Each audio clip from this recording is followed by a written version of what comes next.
ನಾನು ಉಡುಪಿಯಲ್ಲಿ ಒಂದು 10 ವರ್ಷದಿಂದ ಸಮಾಜ ಸೇವಕಿಯಾಗಿ ಕೆಲಸ ಮಾಡ್ತಾ ಇದ್ದೀನಿ.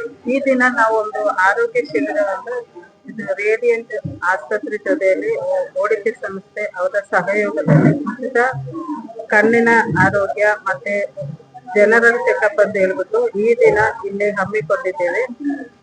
ಈ ದಿನ ಭಾನುವಾರ ಏನಕ್ಕೆ ಹಮ್ಮಿಕೊಂಡಿದ್ದು ಅಂದ್ರೆ ಇಲ್ಲಿ ನಮಗೆ ಒಟ್ಟು ಒಂದು 5 ಸ್ವಸಹಾಯ ಸಂಘಗಳಿದೆ. ಅವರ ಸಭೆಯಲ್ಲಿ ಚರ್ಚೆ ಮಾಡುವಾಗ ಅವರು ಭಾನುವಾರ ಅಂದ್ರೆ ಎಲ್ಲ ಜನರು ಬರ್ತಾರೆ ಅಂತ ಹೇಳಿದ ಉದ್ದೇಶದಿಂದ ಇವತ್ತು ನಾವು ಈ ಒಂದು ಕಾರ್ಯಕ್ರಮ ಇಲ್ಲಿ ಹಮ್ಮಿಕೊಂಡಿದ್ದೀವಿ. ಉಚಿತ ಶಿಬಿರವನ್ನು ಸೆಂಟ್ ಪೀಟರ್ಸ್ ಚರ್ಚ್ ಆವರಣದಲ್ಲಿ ಹಮ್ಮಿಕೊಂಡಿದ್ದಾರೆ. ಈ ಉಚಿತ ಶಿಬಿರದಲ್ಲಿ ECG, ಕಣ್ಣಿನ ತಪಾಸಣೆ ಮತ್ತೆ ಜನರಲ್ ಚೆಕಪ್ ಎಲ್ಲವನ್ನು ಮಾಡಿ ಉಚಿತವಾಗಿ ಜನರಿಗೆ ಔಷಧಿಯನ್ನು ವಿತರಣೆ ಮಾಡುತ್ತಾರೆ.